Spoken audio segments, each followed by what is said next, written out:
On peut être ambitieux pour soi-même, il faut se donner les moyens de son ambition. Et les moyens de son ambition, ça commence par être une certaine capacité de travail. C'est une analyse qui m'est personnelle, mais je crois qu'on n'a rien sans rien. Donc il faut se mobiliser, travailler, écouter, faire preuve de beaucoup de rigueur, apprendre aussi des autres. Et donc pour cela, il faut dialoguer. Mais sur ces bases-là, évidemment qu'on peut se construire un avenir professionnel. En l'an 2004, dans le silence auguste de la cour d'appel de Bordeaux, un serment fut prêté, non sans tremblement. L'évidence manquait, mais l'exigence s'imposa. Ce n'était point une vocation criée, mais un murmure intérieur, celui d'un esprit épris d'équité, de labeur et d'humaine complexité. De l'économie aux arcanes du droit social, il choisit la voie âpre et sublime de l'avocat, auxiliaire et artisan du lien, scrutateur des rapports, orfèvre des équilibres. Auprès d'Alain Guérin, d'abord dans la rigueur d'un compagnonnage fertile, puis dans l'édification patiente d'un cabinet atelier comme on dit œuvre. Puis vint l'épreuve des remous collectifs, réformes, pandémie, lutte. Il a eu l'élan, la fidélité aux siens, l'ardeur au cœur du tumulte. De la cellule antidiscrimination à la CARPA, du conseil à la juridiction, il fut veilleur et passeur. Aujourd'hui, j'ai le plaisir de recevoir une autorité qui, seule, incarne une éthique de constance, de collégialité et de clairvoyance. Serviteur discret mais opiniâtre d'un barreau en mutation, il œuvre avec humilité mais résolution à la sauvegarde du droit comme exigence et à la justice comme espérance. Je veux nommer Maître Jérôme Delas. Alors avec lui, nous allons parler de parcours, d'engagement, de valeurs et de transmission. Si c'est la première fois que vous découvrez cette production, n'hésitez pas à vous abonner parce que ici, nous recevons des professionnels des métiers de droit pour vous parler de justice, parler des valeurs qu'ils incarnent dans leur profession. Alors, abonnez-vous. Maître Jérôme Delas, le vice-bâtonnier de Bordeaux, vous êtes. Monsieur le vice-bâtonnier, c'est un plaisir pour moi de vous recevoir dans cette production Parcours et Résilience. Et comme vous le remarquez dans mon attitude, je suis très admiratif de tous les professionnels des métiers de droit. Merci beaucoup pour votre invitation, je suis assis. Alors, à 6 ans, j'ai prononcé ou j'ai délibéré dans un sketch 80 ans de prison ferme pour une dame qui a maltraité un enfant. Que pensez-vous de cette peine prononcée pour un tel fait? Alors, il y a 2 exigences en réalité. La première, c'est celle d'assurer, la sanction de faits qui sont des faits communément considérés comme répréhensibles. Et donc les atteintes aux mineurs, avec toute la gravité que cela peut comporter, sont des atteintes qui nécessairement méritent d'être sanctionnées et qui peuvent être sanctionnées, le cas échéant, en fonction de la gravité des faits naturellement, par une peine d'emprisonnement ferme. La question que l'on doit se poser ensuite, c'est le quantum de la peine. Est-ce que dans la situation que vous visez, le quantum de la peine était adapté à la personnalité de l'auteur des faits? Et est-ce que cette peine était de nature à permettre, le cas échéant, une réparation, d'une part, réparation pour les parties civiles, parce que j'imagine que cet enfant était accompagné, en tout cas possédait une famille, d'une part, d'autre part, réparation pour la société. Et enfin, une autre exigence qui est celle de la capacité de faire en sorte que tout individu, quels que soient les agissements qu'il ait commis, soit en mesure d'être réinséré dans la société. Ce sont des propos d'avocat. C'est très intéressant ce que vous dites parce qu'effectivement, à 6 ans, j'ai démarré avec le théâtre et donc j'ai joué dans une pièce où j'étais le président de la cour et je trouvais en fait le délit, en tout cas le crime de la dame très, très, très sévère. Et en tant que magistrat, malgré le fait que l'avocat est très bien défendu, j'ai prononcé 80 ans. Voilà. Bon, c'était juste pour rigoler. Vraiment, donc, vous êtes vice-bâtonnier au barreau de Bordeaux. Comment êtes-vous devenu vice-bâtonnier? Je veux parler surtout de votre parcours, de votre enfance jusqu'à l'université. Est-ce que vous pourriez nous en parler? Oui, sans aucune difficulté. Alors mon enfance, assez concrètement, est une enfance, sur l'agglomération bordelaise. comme beaucoup, évidemment d'entre nous au sein du barreau de Bordeaux, au sein d'une famille, nombreuse, puisque j'ai été élevé avec mes cousins, cousines, au sein d'une famille, particulièrement importante, famille ouvrière, je dois dire que j'ai eu une famille, une enfance particulièrement, heureuse, avec des conditions sociales qui me paraissaient, effectivement aujourd'hui, limitées, mais qui ne m'ont absolument pas empêché d'être totalement heureux dans mon enfance. Ah oui. Et sans indiscrétion, vos parents faisaient quoi? Quelle était leur Mon profession? père était ouvrier dans le bâtiment et ma mère a été, commerçante, en tout cas salariée d'une mercerie, jusqu'à, la fin des années 70 et ensuite elle a élevé, ses enfants, c'est-à-dire, moi-même et mes 2 sœurs. Ah oui, très intéressant. Et donc vous avez fait votre cursus, je suppose, tout à Bordeaux, Tout à fait. de primaire jusqu'à Exactement. l'université. Donc très intéressant ce que vous nous dites. De part donc, en rétrospection, quelles sont les valeurs donc que vous avez pu tirer de cette enfance? Comment était vraiment l'ambiance à la maison avec vos cousins? Quelles étaient les activités, vos passe-temps, aussi pour parler de plaisir pendant ce temps? Alors, la réalité était que je partageais beaucoup de choses et beaucoup, on va dire d'activités qui sont des activités, on va dire sportives ou de jeux, comme on peut les avoir dans une famille nombreuse. Après, j'avais aussi mes moments qui étaient plus mes moments à moi, qui étaient centrés sur la lecture parce que je suis quelqu'un qui lit beaucoup. Et à l'époque, j'avais besoin de ces temps qui m'étaient consacrés, un peu isolés, à lire, à me documenter, à essayer de comprendre, on va dire, pas mal de choses. Vous lisiez quoi? Et vous essayez de comprendre quoi? Alors, je lisais beaucoup d'encyclopédies. En fait, je prenais les encyclopédies que je feuilletais et en fonction des thématiques qui pouvaient être abordées, je me concentrais là-dessus et puis j'essayais de lire. Et à quel âge ça? Bon, très jeune, je ne saurais pas le dire, mais dans la préadolescence, oui. OK, très intéressant. Et j'ai cru comprendre que vous cherchiez aussi à comprendre des choses et comprendre qu'est-ce qui vous d'où venait en fait cette envie de compréhension, de vouloir comprendre des choses et ça venait d'où? Je crois que je le percevais pas à l'époque, mais je pense qu'un individu doit être curieux. Parce que c'est cette curiosité qui permet de nourrir l'individu, de favoriser l'échange, de comprendre aussi les autres et d'essayer d'avancer, tant bien que mal dans une société qui est parfois un petit peu chaotique. Si l'on n'est pas curieux, on se recentre sur soi et je ne suis pas, convaincu que l'on puisse, grandir, s'améliorer en étant, auto-centré. Ah oui, très intéressant ce que vous dites. Je perçois en réalité, effectivement, au prime abord, la curiosité, mais j'y vois également, alors je ne sais pas si c'est pas pareil, vous me le direz, cette envie de comprendre, l'humain en quelque sorte. Et de le parcours vers la société. Donc, je ne sais pas si c'est ça, c'était Non, c'est exactement ça. Je me rappelle de moments où j'allais, assez fréquemment à la bibliothèque qui était à proximité du domicile familial pour, consulter, des ouvrages que je ne lisais pas intégralement, hein, parce que je n'avais pas assez de prétention-là et puis on avait des ouvrages qui étaient assez, compliqués.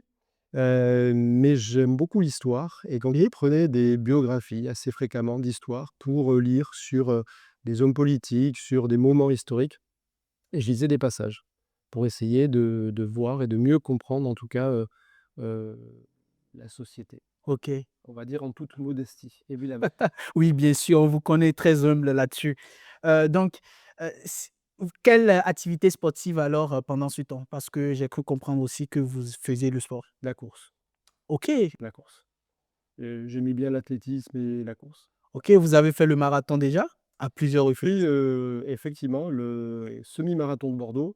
Le marathon, je ne me suis jamais essayé à cela parce que j'aime bien travailler sur la vitesse quand je cours et donc pour travailler sur la vitesse, je connais aussi mes qualités. Je ne suis pas convaincu de pouvoir pendant 4 heures. En revanche, je sais que sur un semi-marathon, j'ai une marge de progression, voilà. Et vous faites le prochain semi-marathon de Bordeaux? Alors, je pense qu'on sera encore en mandature, parce que si j'ai bien compris, ce sera en mois de Ouais, très novembre prochainement, oui, prochain. bien sûr. En revanche, je vais essayer de travailler ardemment à celui de 2026, oui. Ah non, mais c'est très intéressant. Et vous avez donc, faire, vous donc vous avez faire, quelle filière? Voilà, quelle filière après le bac ou avant le bac?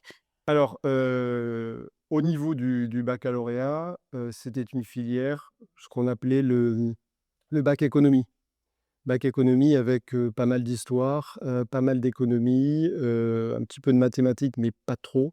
Donc ça, c'était la filière, au niveau du lycée et ensuite je suis entré à la fac de droit à l'université, Montesquieu, Bordeaux 4, où là, j'ai fait un tronc commun, généraliste jusqu'à la licence et à partir de la licence, effectivement, c'est une appétence pour tout ce qui concernait le domaine de l'entreprise qui m'a conduit à prendre le droit du travail et à continuer à travailler en maîtrise puis en DEVA, sur le droit social. Oui, justement, en préparant cette émission, on a remarqué que vous étiez, plus, passionné de l'économie que du droit. Complètement. D'où, à quel âge vous avez découvert, cette passion premièrement? Et ensuite, pourquoi alors être dévié vers le droit après? Alors, j'ai commencé à découvrir l'économie dans les premières années de droit, puisqu'on parlait aussi d'économie politique. Donc, ça, c'était, on va dire, le schéma qui était un petit peu plus ancré. J'avais fait un petit peu d'économie, évidemment, au lycée, où il y avait, les rudiments de l'économie et de la sociologie, donc ça m'avait déjà, intéressé. En revanche, l'économie politique, les données macroéconomiques, mais aussi, tout ce qui relève de la micro, du fonctionnement territorial, de l'entreprise, c'était, effectivement au début, d'université. OK, OK. Donc plutôt vraiment il y avait vous étiez passionné alors par quoi quand vous étiez plus jeune? Parce que alors l'interview n'est pas centrée sur moi, mais moi par exemple avec mon histoire de 6 ans, depuis 6 ans donc j'ai décidé de devenir avocat parce que j'étais bon les justices, j'étais sensible à l'injustice et j'étais passionné du théâtre et donc s'il faut le dans votre cas, c'était comment en fait?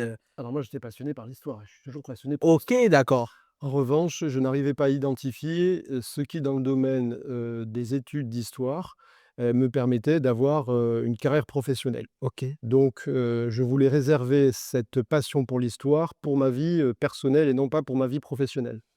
Et je n'ai commencé à, m'interroger sur le fait de pouvoir être avocat qu'avec la découverte du droit du travail, parce que je me suis dit que c'était l'une des possibilités de réalisation de ce qui me plaisait, c'est-à-dire le rapport dans l'entreprise, les rapports sociaux, les rapports individuels ou collectifs. Voilà. Ce qui, pour moi, a une certaine cohérence, y compris par rapport à ma passion pour l'histoire, c'est de comprendre un petit peu le fait social. Voilà. Fait social qui se traduit aussi en entreprise. Ah oui et ça repart également à votre, à vos premiers pas donc vers la société dont on parlait tout à l'heure, en début de d'interview et donc à la maison, c'était comment quand vous finissez de lire? Est-ce qu'il y avait de débats? Est-ce que c'était un peu ambiancé, en termes de sur le plan intellectuel? Non, très peu. Très peu parce que ça n'était pas, l'appétence de mes parents, qui, sont évidemment des parents aimants, il y a absolument aucune difficulté, Tout hein, à ce qui fait. n'avait pas cette fibre-là. Et donc c'était plutôt, des moments où on prenait du plaisir à être ensemble, voilà. Ouais, ouais. Alors, avec qui vous débattiez alors, plus tard? Parce que je suppose quand on lit autant et qu'on n'arrive pas à donner son point de vue ou à en parler, ça peut, en tout cas dans mon cas, ça me j'aime l'exprimer et je sais pas pour vous. C'était à la fac. OK, Et plus tard, à l'université, où effectivement j'ai pu échanger avec, ceux qui partageaient, les bancs de l'amphi Aula Magna à la fac, où j'ai pu échanger avec eux, sur, ce que je pouvais penser, ce qu'ils pouvaient penser ou ressentir ou analyser. ah ouais, super et quelle anecdote vous vient à l'esprit, en tout cas à l'idée, tout de suite, pour votre enfance, qui peut marquer en fait, qui marque votre enfance? J'ai pas d'image, précise, j'ai en revanche une sensation qui est une sensation de grande sérénité durant mon enfance et de moments, collectifs, vraiment. De moments collectifs avec, mes parents évidemment, mes grands-parents qui, nous étaient très proches et auprès desquels j'ai aussi été, élevé. Ah oui, très intéressant et donc de par cette enfance, quelles sont les valeurs qu'on peut alors retenir, voilà, que vous avez héritées des parents, de toute cette ambiance? Quelles sont les valeurs qui ont marqué et qui vous marquent toujours, et qui ont, aussi peut-être défini plus tard votre orientation vers le droit? La première valeur, ce serait une valeur de partage parce que, de façon assez simple, hein, quand vous êtes amené à partager, un repas à midi et que vous êtes 10 à table, forcément vous apprenez à partager. Ça, c'est la première chose. Ensuite, ce sont des valeurs, de bienveillance parce que, mes parents et mes grands-parents m'ont, beaucoup, invité à être bienveillant à l'égard des autres et ça nous amène aussi à, on va dire aux valeurs quand même de justice, qui sont des valeurs de solidarité, qui sont des valeurs, évidemment d'équité, pour moi davantage. Et je pense qu'on retrouve un petit peu les valeurs aussi, d'écoute, de bienveillance, de partage aussi. Et c'est des choses qui seront déterminantes pour vous plus tard dans le Complètement, choix de carrière? complètement, je le pense. Rétrospectivement, je le pense. OK, OK. Et donc, parlez-nous un peu donc de vos années à la fac. Alors les années à la fac ont été un petit peu particulières parce que, mes 2 premières années ont pas été des années d'une très, très grande, réussite à la fac. Mes notes étaient assez, médiocres, je dois l'avouer. J'avais du mal à entrer, peut-être dans la logique juridique. C'est peut-être ce qui m'a conduit d'ailleurs à me centrer sur des matières qui me plaisaient davantage, comme l'économie politique, comme l'histoire du droit, qui, finalement relevaient, de passion à certains égards. Mais je dois dire que je n'avais pas, non, la fibre, du juriste, voilà. Dans un contexte dans lequel, vous arrivez, dans la faculté avec des personnes qui, sont convaincues, d'embrasser la carrière d'avocat ou d'embrasser la carrière de magistrat. Ce qui n'était, mon cas ni pour l'un ni pour l'autre. Donc il y a une part de déstabilisation aussi. Heu, bon, mais les 2 premières années, ont été ainsi. Et à force peut-être de détermination et d'abnégation, j'ai fini par, tant bien que mal, entrer en licence et c'est là où effectivement j'ai, trouvé tout le sens, aux études, juridiques, que je conduisais. Donc si je comprends bien, vous avez donc, eu des échecs scolaires, sur les premières années, c'est ça? Ou C'était pas c'était des difficultés, J'ai réussi à passer chacune des années, sans, redoubler. En revanche, bon, c'était un petit peu, limite. oui, Voilà. OK. C'était pas très brillant, faut être honnête. Donc c'était l'intégration en quelque sorte, intégrer la fac, ouais, je l'entends bien, je comprends. Et donc vous avez fait donc le droit, les troncs communs jusqu'au DEA? Je Jusque d'abord en licence. En licence, possibilité de choisir un certain nombre d'options. Je prends les options qui, nous amenaient plutôt du côté de l'entreprise. En maîtrise, je fais le choix de la maîtrise en droit social, donc droit du travail, mais aussi protection sociale. Je découvre aussi le droit européen, ce qui me conduit à passer un certificat d'études européennes, heu, par, l'équivalent d'un diplôme universitaire aujourd'hui, mais plutôt par, une double appétence sur le fait européen et les logiques territoriales. J'aime beaucoup tout ce qui touche le territoire, sa compréhension. Donc ça, c'est au niveau de la maîtrise en droit social et je candidate ensuite, puisque c'était sur dossier, pour, les DEA de droit social et on me sélectionne pour pouvoir intégrer ce DEA de droit social qui était à l'époque dirigé par, Jean-Pierre Laborde, professeur de droit du travail à l'université de Bordeaux. Et pendant donc, ces études, vous étiez concentré uniquement sur les études, sur les cours ou il y avait des activités parallèles, Alors, comme on peut bien le voir, je ne au pouvais visuel? pas, me concentrer que sur les études parce que je devais travailler puisque, Ah oui. je n'avais pas de possibilité autre que de financer moi-même mes études. Donc, bah, j'ai travaillé, d'abord, dans la restauration rapide et ensuite j'ai travaillé, au sein de la bibliothèque universitaire puisque j'ai eu la chance de pouvoir intégrer la bibliothèque universitaire, donc à être très proche de mon lieu d'études et j'avais un petit contrat de travail qui a fini par, grossir, au fil des années jusqu'à être un 3/4 temps, Ah oui? que je cumulais avec mes études, ouais. Et ça, vous l'avez dès la première année de droit ou, Non, la première année de droit, c'était plutôt la restauration rapide. Ensuite, je faisais des petits travaux essentiellement sur les périodes estivales, mais comme tout le monde.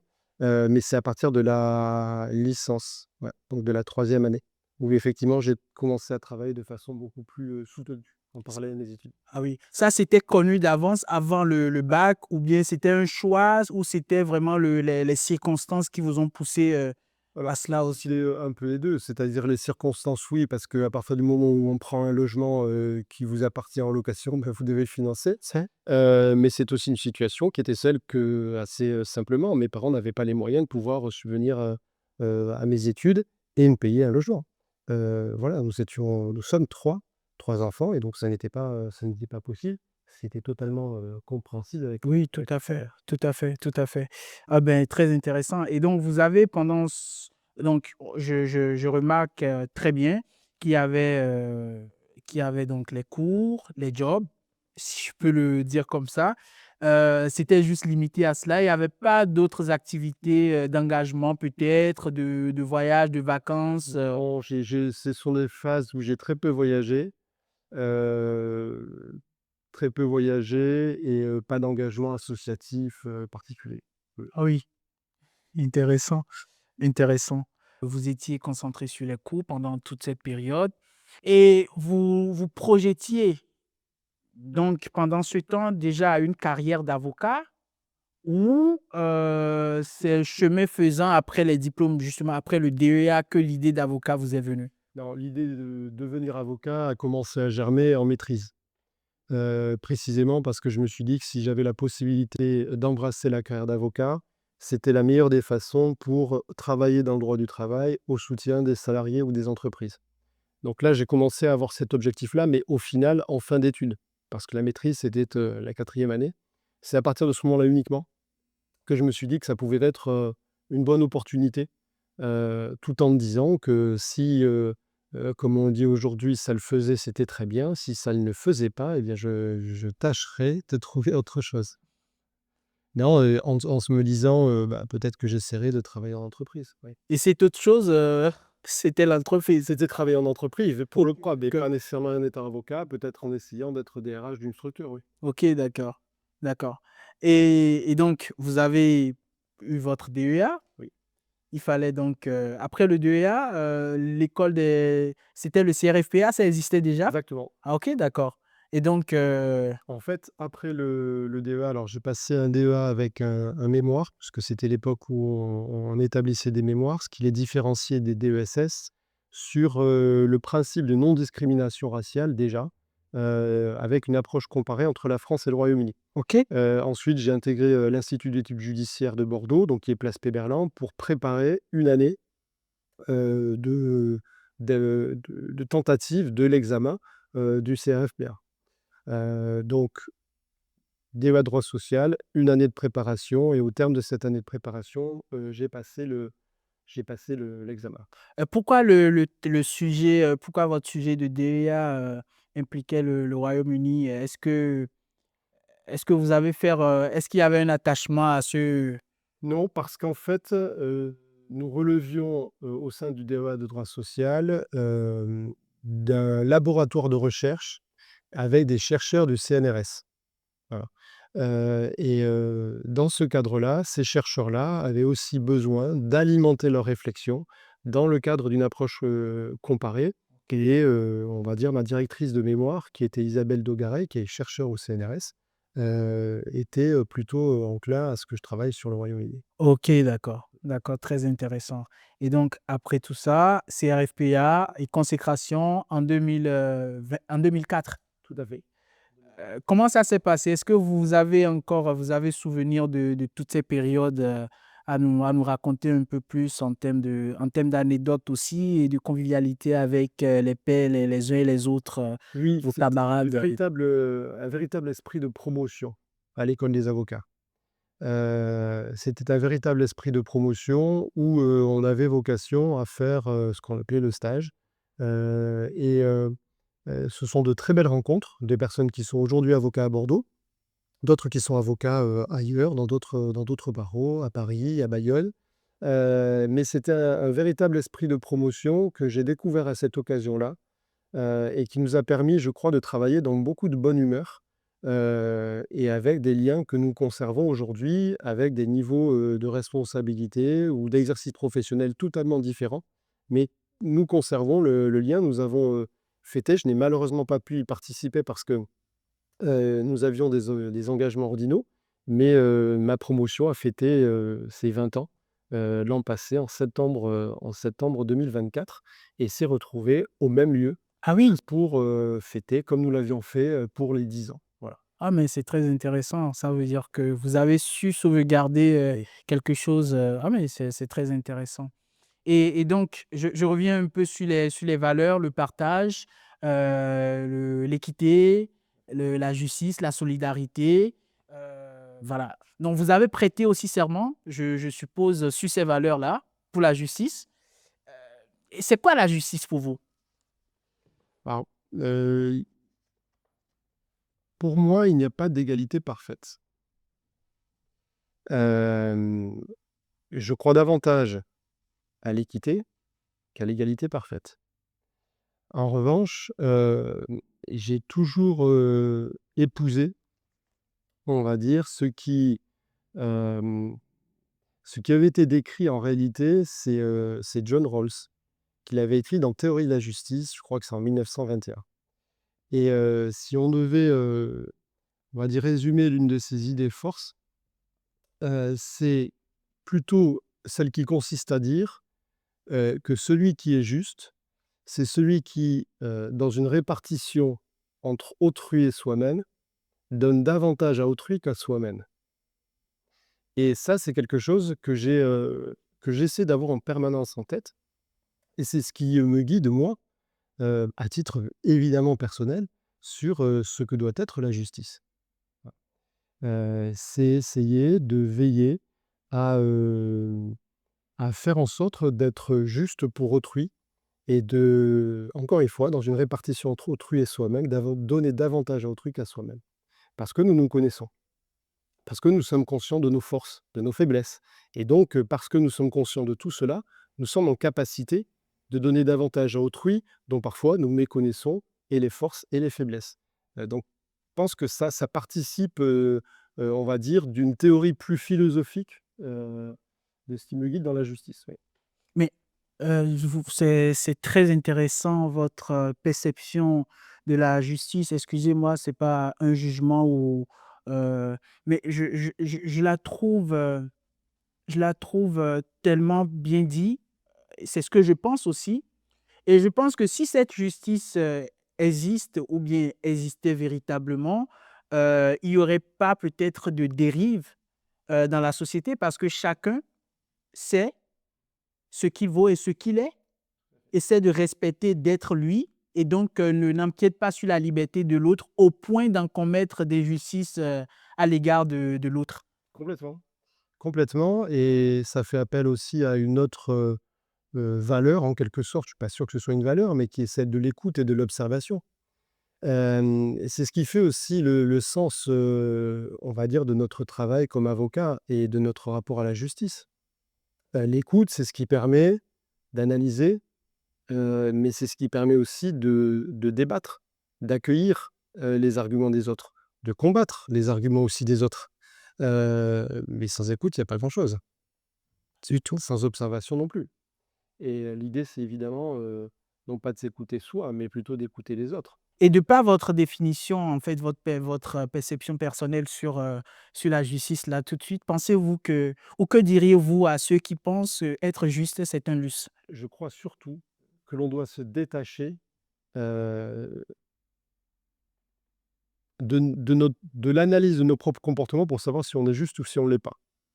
Encore une fois, je pense qu'il faut en revenir, à des principes ou à des qualités de curiosité, d'écoute. Et c'est sur la foi de ces principe de curiosité et d'écoute. Vous savez, celui qui a, un champ de vision qui est un champ de vision à 360° a forcément une compréhension de l'autre, qui est beaucoup plus importante que celui qui a un champ de vision à 180. Donc je crois encore une fois à, ces vertus, ce sont plus des vertus, d'écoute effectivement et de curiosité qui doivent, permettre à chacun ensuite de fonctionner comme bon leur semble. Mais je suis ardemment convaincu que quand on est curieux, quand on est ouvert sur l'autre, quand on essaie de le comprendre, je vois difficilement comment on peut être injuste. Ah ouais. Je suis un éternel optimiste et très utopique, Là, je suis, des fois. un optimiste forcené. Non, mais c'est très beau d'ailleurs. Et donc, c'est comme ça, je suppose que ce sont des valeurs qui vous guident dans l'exercice de votre profession. Oui.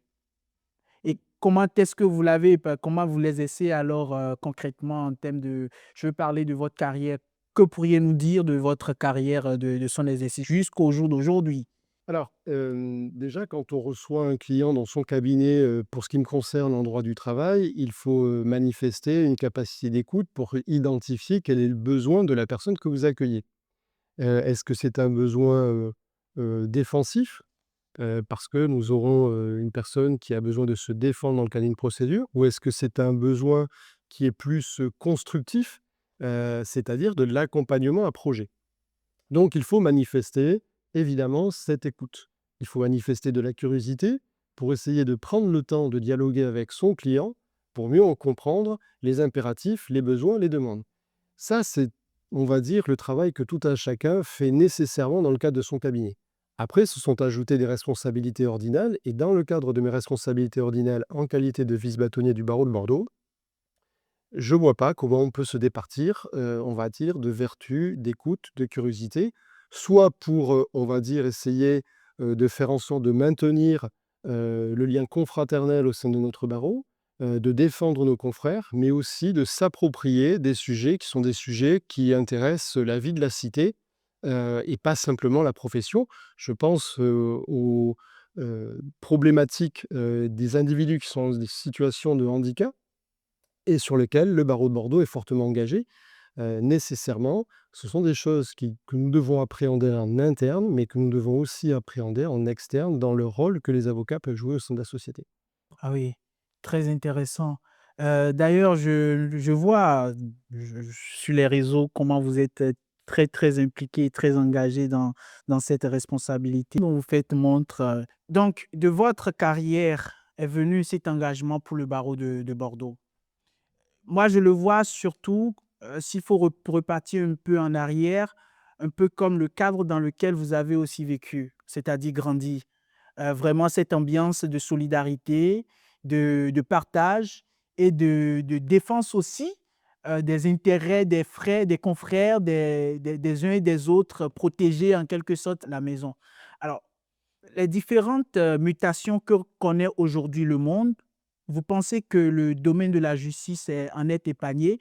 Je veux parler très récemment, la COVID-19, la grève de la retraite, qui est aujourd'hui, bon, même s'il y a plus de grève aujourd'hui, mais qui a fait toller il y a quelques temps en arrière, et les intelligences artificielles aujourd'hui. Est-ce que le barreau de Bordeaux ou la justice de manière générale et le barreau de Bordeaux de manière particulière est épargné de toutes ces mutations? Non, nous sommes en plein, dans l'ensemble de ces mutations. Il y a plusieurs défis auxquels, le barreau de Bordeaux est confronté comme l'ensemble de la profession. Déjà, c'est un premier défi des moyens mis à la disposition du service public de la justice auquel nous concourons. Heu, Nous ne sommes pas épargnés par, les réductions, budgétaires. À l'heure où on essaie de préparer un budget pour la France, en 2025 et à l'heure où, la réduction des dépenses publiques devra être envisagée.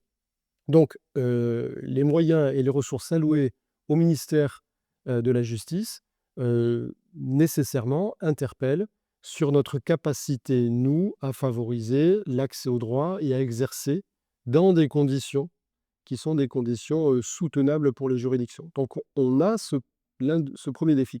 On a un deuxième défi que vous avez effectivement évoqué, qui est le défi autour de l'intelligence artificielle. Comment notre profession peut appréhender l'intelligence artificielle, ne pas la craindre, ça c'est notre, pratique au sein du barreau de Bordeaux. Nous ne craignons pas l'intelligence artificielle, nous entendons nous en saisir, nous l'approprier, l'utiliser pour essayer de voir comment notre profession peut s'adapter et comment nous pouvons compléter, heu, le service que nous pouvons proposer aux justiciables. Donc nous ne craignons pas l'intelligence artificielle. En revanche, il y a des trains qui doivent nécessairement être pris, en marche. Nous l'avons pris et nous allons continuer à travailler en ce sens. Parlant de réformes ou d'actions menées, est-ce qu'on peut avoir une idée des quelques que vous avez, jusque-là menées, dans le sens de l'intelligence artificielle ou des innovations que vous avez, saisies en fait, sur justement, cette mutation-là? Alors, dans le cadre de l'intelligence artificielle, nous avons organisé une journée sur l'intelligence artificielle qui se sont déroulées les 26 et 27 mars 2025, où pour la première fois, nous avions la présence de Flavien Chervet, qui est en fait un entrepreneur qui travaille dans le domaine de l'intelligence artificielle et qui est venu nous présenter ce que devait être l'intelligence artificielle, quelles en étaient les ressources, quel pouvait en être l'impact. Nous avons naturellement échangé avec les juridictions juridiction administrative, juridiction judiciaire, entre avocats. Et nous avons aussi, en quelque sorte, challengé les différents éditeurs de logiciels pour pouvoir faire notre choix qui est en cours au sein du barreau de Bordeaux, pour essayer de proposer avant l'été une offre mutualisée d'intelligence artificielle, à l'instar de ce qu'a fait le barreau de Paris ou de ce qu'a fait le barreau de Lyon, pour que l'ensemble des 2200 avocats du barreau de Bordeaux puissent avoir une offre d'intelligence artificielle sur laquelle travailler pour s'approprier l'outil. Ah oui. Et pensez-vous alors que ça doit être une démarche collective et que les justiciables peut-être ne sont pas suffisamment aussi informés? Je comprends ce que vous voulez indiquer. En réalité, la démarche se veut d'être une démarche collective. La démarche, pour les avocats, elle ne peut être que collective parce que, du point de vue ordinal, nous ne pouvons, hem, admettre ou tolérer ce qui pourrait relever de sortes de fractures numériques entre des cabinets qui seraient en capacité de se doter d'intelligence artificielle et de cabinets qui ne seraient pas en capacité de le faire. Ça, c'est le premier aspect. Ensuite, à l'égard du justiciable, la question que nous devons de poser, c'est sur notre utilisation éthique de l'intelligence artificielle. Et effectivement, nous devons réfléchir collectivement, barreau de Bordeaux, mais aussi au sein de l'ensemble de la profession, il y a des réflexions évidemment qui sont en cours, au sein de la conférence des bâtonniers, au sein du Conseil national des barreaux, pour essayer de savoir si finalement une charte éthique d'intelligence artificielle ne serait pas pertinente pour juguler en quelque sorte les rapports entre avocats, pour savoir quelles sont les informations que nous pouvons donner à nos clients, à quel moment nous devons indiquer que les travaux que nous menons l'ont été en utilisant de l'intelligence artificielle. Ce sont tout un tas de questions qui sont des questions éthiques auxquelles nous devons répondre, que l'année 2025 mettra en exergue et sur lesquels la profession naturellement devra apporter une réponse claire parce que les confrères en ont besoin. Donc, il faudra tailler un droit sur mesure pour l'intelligence artificielle. Nécessairement, il va se créer par lui-même. Ah oui, par lui-même? Par lui-même, par lui-même, parce que la réalité veut qu'aujourd'hui les portes sont grandes ouvertes autour de l'intelligence artificielle. Chacun va s'approprier des outils pertinents, des outils qui manifestement manqueront de pertinence si nous en connaissons d'ores et déjà. Notre sujet, il est de proposer aux confrères un outil qui est un outil pertinent parce que fiable et parce que sourcé, et parce que sécure du point de vue de nos obligations déontologiques, du respect du secret professionnel, du respect de notre indépendance. Mais je pense que nous aurons, comme beaucoup de phénomènes, ou de mutations, on va dire techniques, technologiques ou sociétales, nous aurons nécessairement un reflux, qui conduira à ce que, des règles, des garde-fous qui existent déjà. Nous avons la réglementation de l'IA Act qui a été, ancrée au niveau européen et qui vont apporter aussi un certain nombre de garde-fous dans l'utilisation et le bon usage de l'intelligence artificielle. Ah oui, c'est intéressant, surtout, ce que vous dites, en tout cas, je trouve, surtout quand vous évoquez l'Union européenne. Donc, il y a une dimension internationale sur les réformes, liées à l'intelligence artificielle que vous mettez en exergue dans vos propos. Et pensez-vous que cette, réforme internationale, ça touche, alors tous les pays du monde et que, si cela ne s'avérait pas être pareil, ça peut avoir de conséquences ou d'effets néfastes sur, certains de ces États qui prendront des initiatives allant dans ce sens? Oui, parce que la réalité, c'est que nous vivons quand même dans un monde, Globalisé, totalement globalisé, avec des pays qui sont et des économies qui sont totalement interdépendantes, spécifiquement en Europe. Donc nous ne pouvons pas avoir de la réglementation nationale, qui nous soit propre et qui soit, totalement différente de celle que les Belges, de celle que les Allemands ou les Espagnols vont pouvoir mettre en évidence.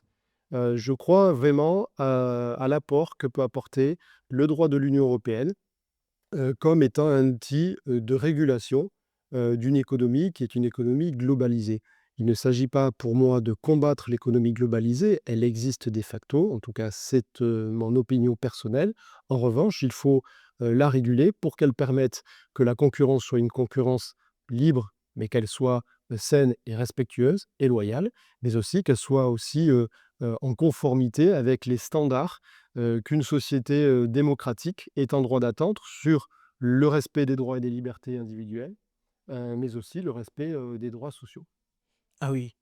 Parfait. Et sur le métier donc d'avocat, est-ce qu'il y aura, ça ne craint pas, aussi une nouvelle façon d'exercice? Alors nécessaire tout cela va impacter nos modalités d'exercice et impacte déjà nos modalités d'exercice. Et permettez-moi, et pour d'abord p aujourd'hui, c'est quoi le comment est-ce que le métier d'avocat s'exerce et c'est quoi le rôle ou bien les objectifs, 1 les missions premières d'un avocat? Et comme ça, je pense que ça permettra aux La autres. mission première de l'avocat, c'est la défense. Voilà. C'est la défense des justiciables, qu'il s'agisse d'une défense contentieuse, lorsque le justiciable est amené à comparaître devant une juridiction nationale ou internationale, et c'est aussi une défense dans le sens de l'accompagnement dans la conduite de projet ou l'accompagnement du dirigeant d'entreprise qui souhaite créer une structure, essayer de savoir comment il peut développer une activité professionnelle respectueuse de l'environnement, lorsqu'il le souhaite développer aussi un mode d'exercice avec, un impact fiscal. Tous, ces sujets-là sont des sujets qui sont, totalement, traités par les avocats. Une activité contentieuse, conseil, dans la défense des justiciables et l'accompagnement au projet. Ouais. Dans votre, dans votre réponse, vous souleviez la question d'environnement, respectueuse, une exécution respectueuse de l'environnement. J'ai envie de dire, vous poser la question de savoir donc, est-ce que le métier s'adapte aux époques? C'est bien cela? C'est exactement cela, le métier doit s'adapter aux époques. Le métier doit s'adapter aux époques.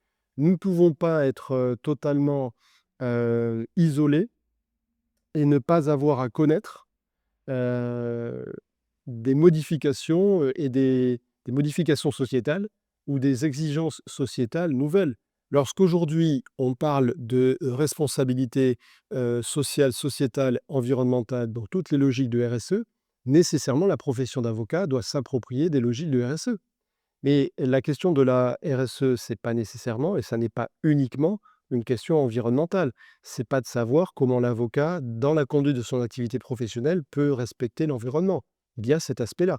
Mais il y a aussi nécessairement le partage des valeurs, d'une éthique, d'un mode de gouvernance. Et tout ceci, la RSE.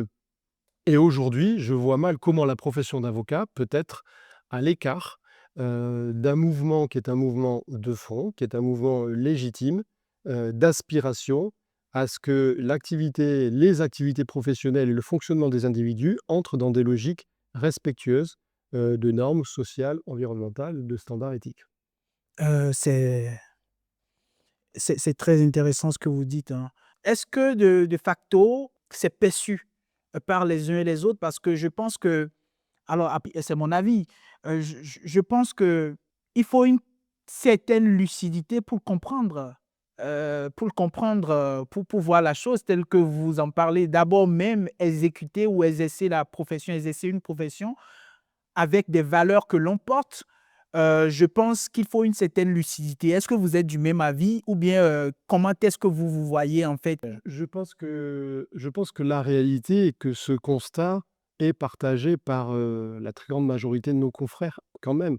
C'est simplement, le fait que peut-être ne sont pas-ils totalement conscients ou ne mettent-ils pas, ou ne globalisent-ils pas, on va dire, l'ensemble de ces exigences? Parce que des confrères engagés, nous en avons des confrères qui effectivement, sont, guidés par, l'éthique, évidemment que nous en avons et nous en avons beaucoup. Des confrères qui, se disent que la conduite de leur activité professionnelle doit se faire dans des conditions qui sont respectueuses de normes environnementales, nous en avons beaucoup. Mais je suis ardemment convaincu que nous devons, rabouter en quelque sorte l'ensemble de ces exigences pour pouvoir, mieux les promouvoir et essayer de voir comment on peut, continuer à creuser notre sillon, pour satisfaire, ces exigences qui relèvent, d'une forme de bien vivre ensemble. Ah oui, donc allant donc à l'adaptation donc du métier d'avocat aux réalités d'aujourd'hui, donc l'intelligence artificielle, comment est-ce que vous voyez cet exercice-là, très prochainement ou déjà aujourd'hui? Alors, il est très difficile de se projeter. Je pense que la profession va, connaître de mutations qui vont être, importantes et de plus en plus rapides dans les années à venir. En cela, je ne suis pas, pessimiste.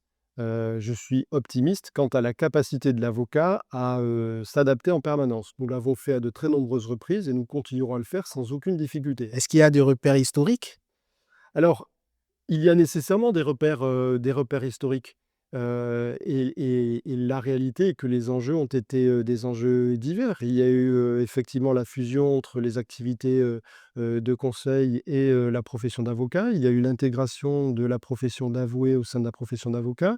Il y a eu les réformes, que nous avons combattues à certains égards qui visaient à remettre en cause ce qui était l'essence même de notre secret professionnel. Nous avons combattu pour que le secret professionnel demeure.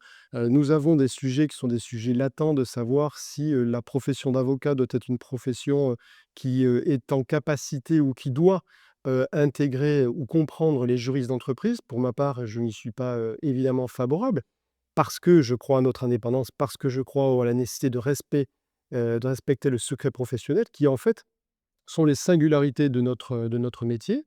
Mais il y a eu d'autres enjeux qui étaient nécessairement des enjeux, sociétaux. C'est, la présence de femmes de plus en plus nombreuses et c'est heureux au sein de la profession. C'est une profession aussi qui globalement, se rajeunit.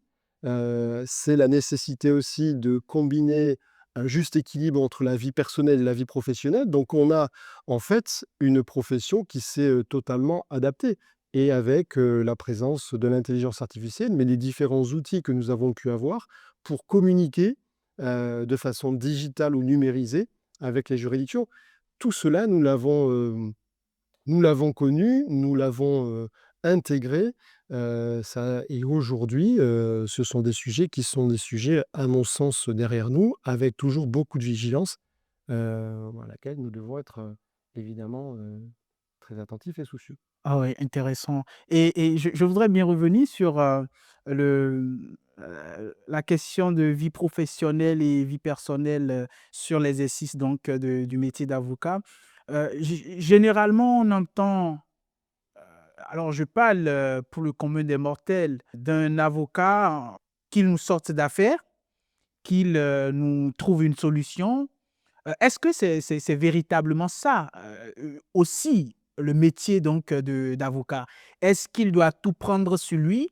Est-ce qu'il doit effectivement, je pèse bien mes mots, il doit tout prendre sur lui et sortir donc, son client d'affaires contre vents et marées? Ou c'est quelqu'un, ben, qui fait aussi, en fonction des éléments qui sont à sa disposition et qui ne garantit pas forcément, la sortie d'affaires pour son client? Pour moi, la profession d'avocat est une profession exigeante et cette profession exigeante nécessite du travail et beaucoup de travail. Ce travail doit être mis au service de la défense du justiciable, donc de faire en sorte que l'on puisse, sortir d'affaire le client qui se présente devant nous ou l'accompagner encore une fois dans ses projets. Une fois que l'on a dit cela, l'avocat doit nécessairement faire preuve de beaucoup de clairvoyance, et de lucidité. Vous parliez de lucidité sur les forces et les faiblesses que présente un dossier. Mais c'est toute la qualité de l'avocat que de pouvoir analyser un dossier, en déterminer les aspects positifs, les aspects un petit peu plus contraignants, voire, qui peuvent obérer, une issue positive, du dossier et précisément les présenter au client pour, dans le cadre d'un dialogue franc, indiquer à celui-ci que, la seule garantie qu'il peut lui apporter, c'est de travailler d'arrache-pied à la défense de ses intérêts. Mais il ne peut pas lui garantir implacablement une issue positive ou intégralement en, corrélation avec les aspirations du client. Pourquoi? Parce que la justice est une justice humaine et que autant l'avocat peut être amené à travailler et à faire en sorte que le dossier soit présenté sous, les meilleurs auspices, autant nécessairement cela fera appel à l'intervention d'un juge qui est une personne qui, va, apprécier les éléments, du dossier qui lui sont présentés, apprécier la jurisprudence, les textes de loi et trancher. De ce que vous venez de dire, je pense que la meilleure justice, c'est la prévention. La prévention est indispensable. Non, mais c'est super, c'est très intéressant ma L'idée, si vous voulez, c'est qu'il n'y ait pas de hiatus entre l'attente d'un client et ce qu'est en mesure de fournir l'avocat à celui-ci. Je crois que c'est, quelque chose qui peut être une entrave à un exercice serein de notre activité professionnelle. Laisser penser au client qu'il peut attendre, tout de la justice, ce qui n'est pas le cas, surtout en fonction de l'état d'un dossier. Ah oui, ah oui, ah oui. C'est très concret et je pense que ça soulève, à chaque fois, hein, ça soulève, une dimension aussi, heu, si c'est pas le cas, n'hésitez pas à me le dire, une dimension Non, philosophique. mais complètement, complètement, complètement, ça renvoie quand même, hem, à, oui, à des philosophies ou en tout cas, à des vertus qui sont, les vertus du dialogue. Et le rapprochement entre, l'identification d'une demande, en tout cas la formalisation, pour être plus clair, d'une demande qui est celle du client, et la compréhension du besoin du client par l'avocat, déjà. Et ensuite la réponse que l'avocat est en mesure d'apporter pour satisfaire le besoin ou la demande du client. Ouais. Est-ce que tous les clients, sont à même d'exprimer leurs besoins ou leurs demandes? Parce que je sais pas, vous me direz aussi, en tant que devancier et en tant que professionnel, dans une situation, on est plus à même d'exprimer plus la frustration que le besoin, que tout autre. Et comment est-ce qu'on détermine, donc le besoin de cet instant par quel biais? Et quelles sont les valeurs qui permettent de le déceler? Alors on en revient à une valeur, ou à la vertu de l'écoute, du dialogue. On en revient aussi parfois au fait de faire preuve de patience parce que, l'expression du besoin par le client peut prendre du temps, ou en tout cas, le besoin tel qu'il est exprimé initialement n'est peut-être pas le bon, ou en tout cas, il n'est pas en corrélation avec la situation juridique présentée. Donc vous pouvez avoir des clients qui vont se présenter à votre domicile, qui vont venir pour une situation qui effectivement les heurte, qui va conduire à, l'expression de façon, très émotive, de leurs besoins, mais qui n'est pas, la réalité de leur dossier parce que ça n'est pas le décryptage, que la situation, en droit, est susceptible de générer. Donc le travail de l'avocat, il est effectivement de voir quel est le besoin, comment on traite le besoin initial et quelle est la réalité du dossier tel qu'il est présenté. Oui, et c'est tout là, que se situent, toutes les efforts que vous avez, menés, successivement sur, l'exercice de la profession en tenant compte de la vie personnelle et de la vie professionnelle. Surtout pour éviter que le professionnel ne soit pas affecté, par, toute l'émotion en fait, qu'exprime ou toute la frustration qu'exprime, le client au point d'y laisser sa vie personnelle, ou de consacrer, du temps, de plus que ce qui doit être, consacré. C'est exactement ça. Il faut arriver à, on va dire, communiquer, à faire preuve d'empathie quand même avec le client. Mais il faut aussi avoir ses limites, ses propres limites, parce que un bon avocat, c'est celui qui arrive à avoir et à maintenir un regard distancié sur le dossier. Parce que ce qu'attend le client, au fond de lui, c'est rigoureusement, d'avoir une autre lecture de la Tout situation à fait. pour que la défense soit une défense solide. Ça n'est pas nécessairement, lorsque le client crie au loup, crier au loup avec son client. C'est effectivement, de regarder si, dans la situation qui est présentée, le client a raison de crier au loup et ensuite, si tel est le cas, effectivement de permettre, que, l'expression parfois, désordonnée, émotive du justiciable se traduisent par des actes juridiques, judiciaires qui, permettent, de satisfaire le besoin de réparation, de défense, d'indemnisation, présenté par le justiciable. Et comment le professionnel fait? Parce que le professionnel, avant d'être professionnel, il est aussi un humain. Comment il fait personnellement pour ne pas être, alors, affecté? Parce que, pour créer en fait, je dirais cette sorte de barrière, j'ai envie de dire, pour ne pas être affecté personnellement.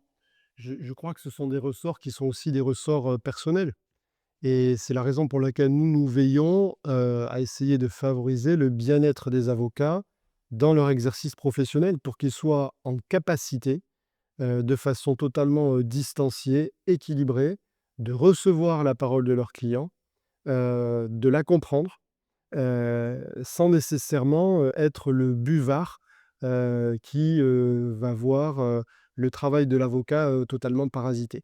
Ah oui. Je pense que ce sont, effectivement et éminemment des ressorts personnels qui doivent permettre, de conduire tout cela. Après, dans la formation initiale ou la formation continue des confrères, il y a, tous ces, principes-là qui sont, nécessairement rappelés. Il y a le dialogue qui se noue aussi entre les avocats et leurs bâtonniers, précisément pour rappeler aux confrères qui nous consultent sur des questions de déontologie ou de, difficultés, relationnelles avec leurs clients, quelle est la meilleure attitude à adopter? Ouais, et donc c'est aussi, ça fait partie de vos rôles en tant au niveau du bâtonnat, de sauvegarder aussi ce lien avec, d'assurer cette sérénité, cet épanouissement pour vos confrères? Complètement, Oui. complètement parce que nous, accompagnons 2 200 avocats au sein du barreau de Bordeaux Ah oui. et l'objectif pour nous, il est de faire en sorte que, on va dire les structures ordinales soient en mesure de favoriser, un exercice libre de chacun, libre pour chacun, OK. d'une part, En fonction de qui il est? en fonction de qui il est, en fonction de sa singularité, en fonction, du choix de son mode d'exercice. Tout en permettant aussi que des services supports soient apportés, OK. et en maintenant un lien de confraternité dans l'ensemble. OK, d'accord. Donc en respectant la déontologie, liée Tout à au fait. corps. OK, OK. Et vous, donc revenant sur vous, puisque vous êtes avocat en droit social, et souvent quand on parle de droit social, le droit de travail, on pense directement au prud'homme. L'avocat spécialisé en droit de travail, comment est-ce que C'est essentiellement ça, le droit du travail, c'est essentiellement une activité prud'homale. OK, Ça, c'est pour la phase, on va dire, contentieuse. Il y a évidemment une phase de conseil qui peut être conduite en amont, conseil en soutien de salariés qui, viendraient à être en délicatesse dans leur activité professionnelle ou soutien, auprès d'entreprises qui ont besoin de construire des projets, d'essayer de réduire la masse salariale parce que ça peut exister ou d'améliorer les conditions de travail. Ce sont des sujets qui sont porteurs.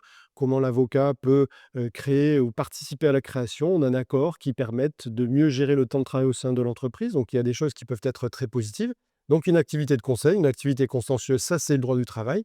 Mais le droit social, c'est aussi l'accompagnement des entreprises dans les logiques URSSAF. C'est aussi l'accompagnement des salariés, anciens salariés en entreprise, pour tout ce qui touche la protection sociale, la sécurité sociale, c'est-à-dire les accidents du travail, les maladies professionnelles. Voilà. ah oui. Il vous arrive, très souvent, ou il arrive très souvent aux avocats spécialisés justement en droit social d'aller plaider, le client, pour des affaires, pénales?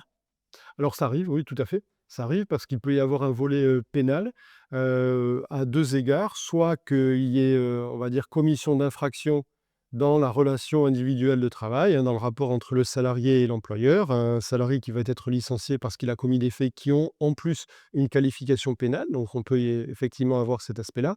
Il y a l'autre aspect aussi, qui est l'aspect plus, on va dire, de prévention des règles en matière de sécurité et de santé au travail qui peuvent avoir une résonance en droit pénal lorsqu'il y a un accident du travail qui peut donner lieu à des blessures involontaires à l'encontre d'un salarié.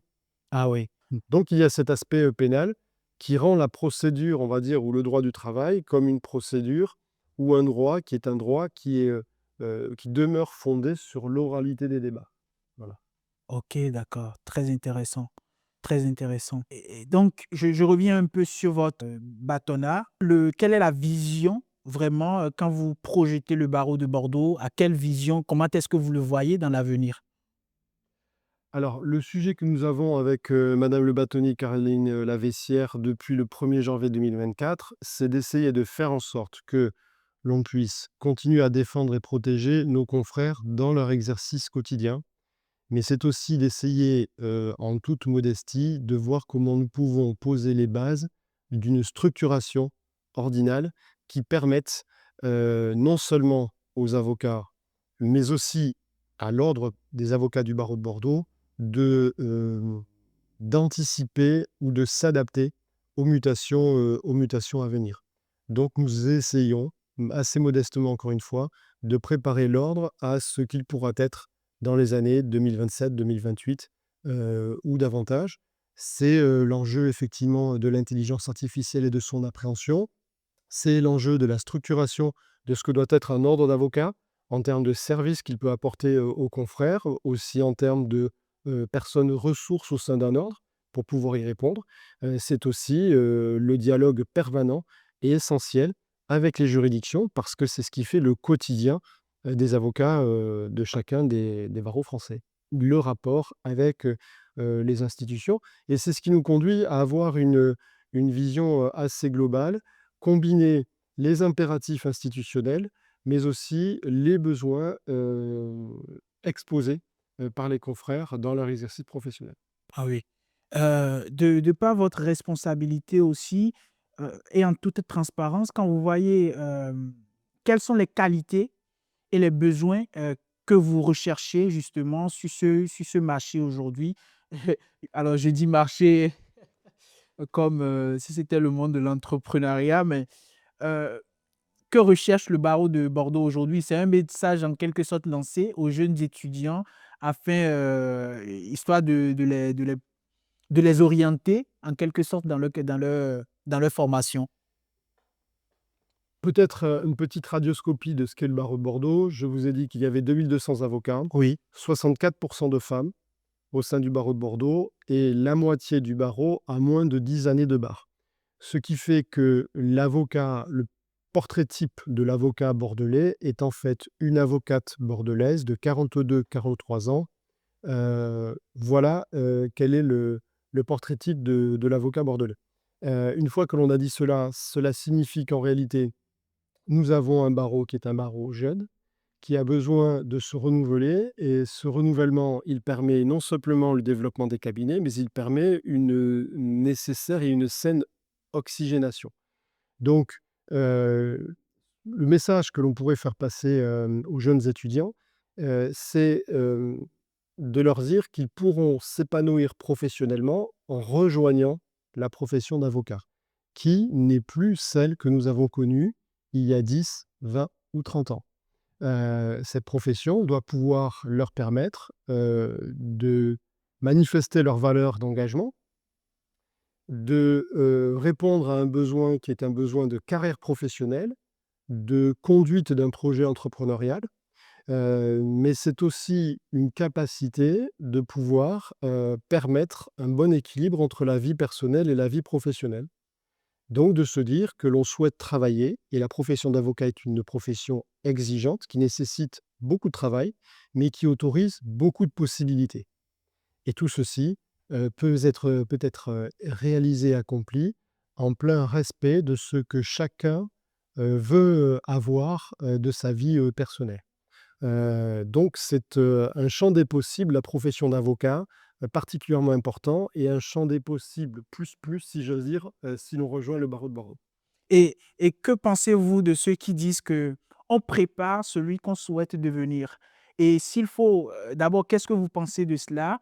Et s'il faut donc, à un jeune étudiant qui est déjà peut-être dans le parcours ou à un jeune enfant qui découvre peut-être dans les prochains jours, cette émission, s'il doit se préparer à cette carrière, comment est-ce qu'il peut commencer? En quoi faisant? Alors vous avez tout à fait raison, on peut être ambitieux pour soi-même, il faut se donner les moyens de son ambition, et les moyens de son ambition, ça commence, par être, une certaine capacité de travail. C'est une analyse qui m'est personnelle, mais je crois qu'on n'a rien sans rien. Donc il faut, se mobiliser, travailler, écouter, faire preuve de beaucoup de rigueur, apprendre aussi des autres, et donc pour cela, il faut dialoguer. Mais sur ces bases-là, évidemment qu'on peut se construire un avenir professionnel. On peut orienter un avenir professionnel. On parlait du droit social parce que c'est ma matière de prédilection. Mais vous pouvez faire, du droit de l'énergie, vous pouvez faire du droit de l'environnement, vous pouvez traiter de problématiques en droit du sport, en droit au pluriel des handicaps, et cetera, et pas seulement du droit des affaires, et pas simplement le droit, civil ou le droit pénal. Donc il y a un champ, des domaines d'intervention qui est assez, large, qui doit permettre à chacun évidemment de s'épanouir. Ce que, j'inviterais on va dire, les messages que je devrais faire passer, que je pourrais faire passer à l'ensemble des étudiants, c'est qu'ils, croient en leur chance, qu'ils essaient de croire en leur singularité et que, avec du travail, tout devrait très, très bien se passer. Et c'est surtout un message que vous lancez, à tous les jeunes, du monde entier, vraiment parce que je trouve cela très, très sain et excusez-moi, c'est pas un jugement. Je le trouve très sain et je le trouve, très engageant. Je le trouve dans une telle, énergie et une telle abnégation, que, si effectivement on s'y attelle, on pourrait accomplir de grandes et de bonnes choses. Vous savez, je crois que, ce que recherchent beaucoup les étudiants ou la crainte, de beaucoup, et c'est une crainte que j'avais ressentie, évidemment par le passé en étant étudiant, c'est celle de la légitimité. Est-ce que de par mon parcours familial, de par, mes origines sociales, est-ce que je serais légitime à être avocat, et à exercer au surplus des fonctions ordinales au sein de cette profession-là? Et je crois que quand l'on fait preuve, de travail, de loyauté, de bienveillance, c'est tout ceci qui permet de favoriser le respect et donc qui, est un support de la légitimité. Oui, oui. Oh ben, très intéressant. OK. Donc, monsieur le vice-bâtonnier, si je comprends bien, je le perçois très bien, le barreau doit être connecté, les barreaux doivent être connectés pour sauvegarder la justice, promouvoir toujours cet idéal auquel, nous tenons tant et en pratique, cette connexion, comment est-ce que cela se crée? Alors en pratique, cette connexion, elle se fait par le dialogue que, les bâtonniers et vice-bâtonniers peuvent, conduire avec leurs homologues en France, au sein, de conférences régionales ou au niveau, national. C'est aussi l'ouverture que le barreau de Bordeaux manifeste depuis de très nombreuses années dans le cadre de jumelages, par exemple. Donc il y a des jumelages qui sont, anciens, des partenariats qui sont anciens, confortés en jumelage. Je pense, au jumelage avec le barreau de Bruxelles, avec lequel nous étions en partenariat depuis de très nombreuses années. Nous avons consacré, en 2024, même en début d'année 2025, pardonnez-moi, un jumelage avec le barreau de Bruxelles. Nous avons consacré en 2024, cette fois-ci, un jumelage avec le barreau de Madrid. Donc l'idée est d'échanger, au sein de la profession sur des préoccupations qui sont des préoccupations communes, au sein de nos instances et à l'extérieur. Tout ceci nous permet quand même de créer des liens avec, des personnalités. Des liens forts que nous pouvons avoir avec les personnes que nous rencontrons, soit parce que nous partageons des problématiques communes, soit parce que nous avons aussi un souci commun, le souci commun de veiller à la protection de la profession d'avocat. Vous savez nécessairement que, une convention, le 13 mai dernier a été signée, la convention européenne de protection de la profession d'avocat, à laquelle nous sommes particulièrement attachés, à laquelle, 17 États membres ont souscrit, et dans ce cadre-là, spécifiquement, mais même s'il s'agissait de liens que nous avions, noués antérieurement, la défense, de l'avocat en danger est une préoccupation centrale. Cette défense de l'avocat en danger, m'a conduit à 2 reprises et encore, récemment la semaine dernière, à aller en Turquie en soutien, au barreau, d'Istanbul. Ah oui. Comment arrive-t-on à prendre pour cible, en fait, celui, le gardien, je parle de l'avocat parce que c'est celui qui c'est un gardien, moi, je suppose, pour la justice, c'est quelqu'un qui nous protège en quelque sorte et défend nos intérêts auprès de des institutions et défend nos intérêts. Mais comment arrive-t-on à ce niveau à le prendre pour cible? Quel sentiment ça crée vraiment au fond des des pacificateurs ou des pacifistes, des gardiens que vous êtes en tant qu'avocat? On en revient à ce qu'est l'ADN de l'avocat. L'avocat, c'est, le promoteur, mais c'est aussi le défenseur des droits fondamentaux et des libertés publiques. Notre souci est de faire en sorte que nous ne puissions pas être attaqués, parce que si nous sommes attaqués et comme, vous l'avez justement relevé, si on s'attaque aux gardiens, c'est que l'on a une brèche, qui s'ouvre, sur, ce que doit être, dans une société démocratique, le respect des droits et des libertés publiques. notre préoccupation et de faire en sorte que nous puissions, en quelque sorte, garder le gardien. Donc pour garder le gardien, il s'agit d'assurer une défense des avocats en danger, d'une part, mais aussi essayer de, militer, d'influencer, pour faire en sorte, qu'il y ait un corpus de règles qui permettent de protéger la profession d'avocat. C'est ce qui avait été fait et c'est ce qui a été fait, notamment par le CCBE, dans le cadre de la Convention européenne de protection de la profession d'avocat. C'est un souhait aussi que nous, avons avec le barreau de Bordeaux, de promotion de la constitutionnalisation du statut de l'avocat. Pourquoi? Parce que, dans des constitutions européennes, constitution, roumaine, constitution, espagnole de mémoire, il y a des références à ce qu'est l'avocat. Il y en a aussi dans, la constitution, turque et cela n'est pas, suffisant pour, prohiber les atteintes à la protection de l'avocat et au rôle que nos confrères stambouliotes peuvent avoir dans une société démocratique.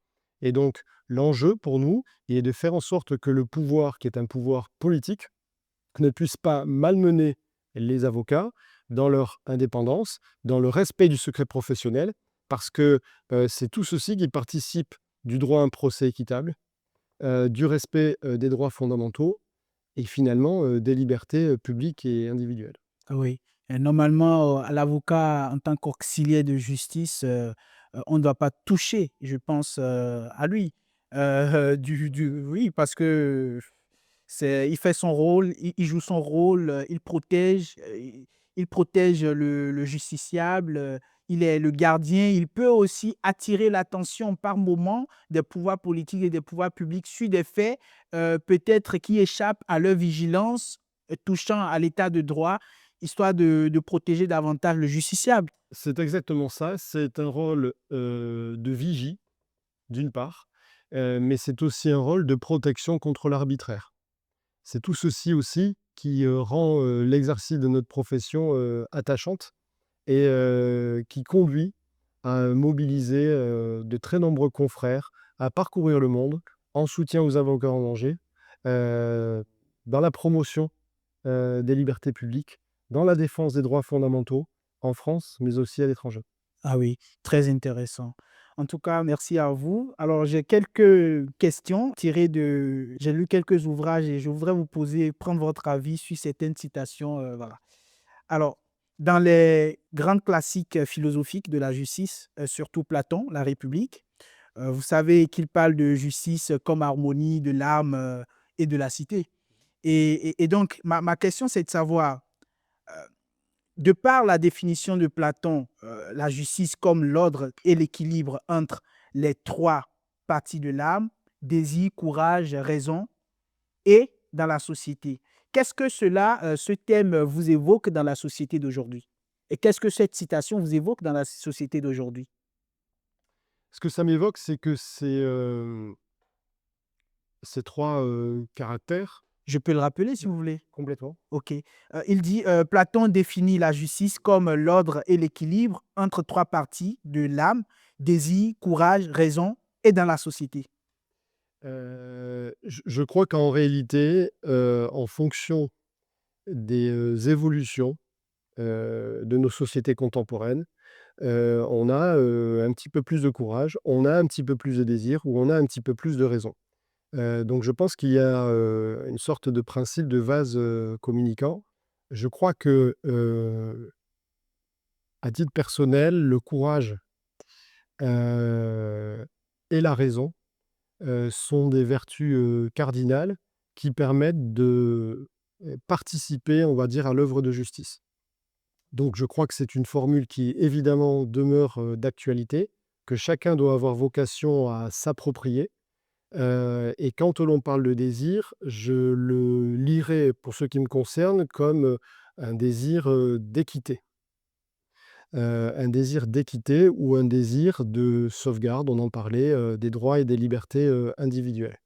Donc je le vivrai ou je le percevrai, davantage comme une aspiration. Voilà. Et que diriez-vous de ceux qui peut-être pourraient penser que le désir n'existe plus aujourd'hui, en tout cas qu'il existe très peu de désir, mais que plus l'envie, il existe plus d'envie aujourd'hui que de désir? Alors, je crois que c'est assez juste. Je crois que c'est assez juste. Dans une société très consumériste, je pense qu'il y a davantage, d'envie qu'il n'y a de désir. Pour moi, l'envie en réalité reste fugace. Le désir, c'est une trajectoire. Donc, je crois qu'effectivement, les individus ont davantage, tendance à privilégier les envies plutôt que de concevoir un désir. Hem Au risque de paraître comme, un petit peu trop, strict, si j'ose dire, je pense qu'il faut dans tout cela aussi admettre qu'il y ait une part de frustration.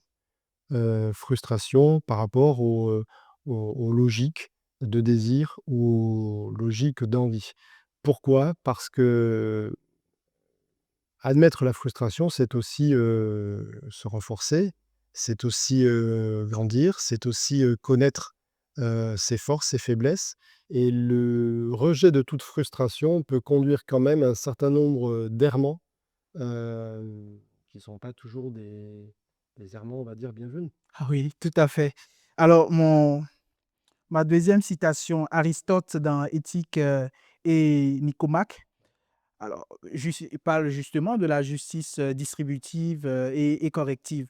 Alors, l'un des premiers à distinguer les formes de justice, la justice distributive, répartition équitable selon le mérite, et la justice corrective, équité dans les échanges et réparations. Que pensez-vous justement de cette théorie, j'ai envie de dire, de Aristote au jour d'aujourd'hui? Il faut les 2. Il faut nécessairement les 2. Je pense que, si l'on veut, créer un effet d'entraînement, il est, nécessaire de pouvoir, récompenser le mérite. En revanche, il faut aussi combattre, malgré cela, les inégalités sociales qui peuvent être, en lien avec, on va dire un certain nombre de contingences, sociales.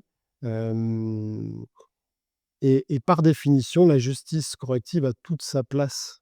Donc il faut arriver dans une société, équilibrée à, récompenser, le mérite, mais aussi à permettre à ceux qui, n'ont pas les moyens, de poursuivre en quelque sorte leur désir ou d'avoir une trajectoire, heu cohérente et bien, il faut les soutenir et en cela la justice corrective est importante et fondamentale. Ah oui, très intéressant. Et je pense que je finirai sur Cicéron, justice, devoir et vertu, synthèse romaine de l'éthique stoïcienne et de la politique.